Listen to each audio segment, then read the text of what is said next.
Here's the SW Motec aluminum plate that has a quick release mount upon which I've put the Givi hard case. You can see that the aluminum mount replaces the plastic one. Put it here in place so you can see the difference. And with the new mount in place, you can use it just like the old, still have access to your toolkit.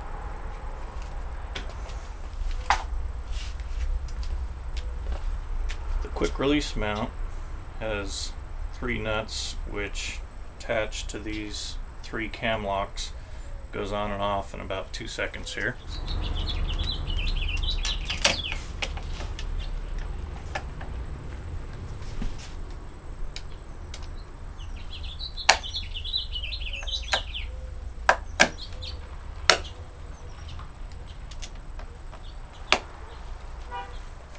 And with the quick release mount in place, the Givi just drops right in, snaps in place.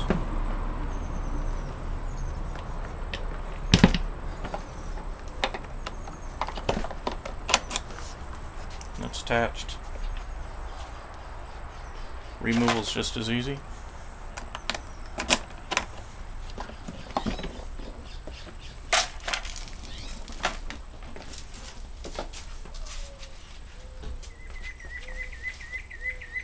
And getting back to the bare rack, couple flips of the nuts.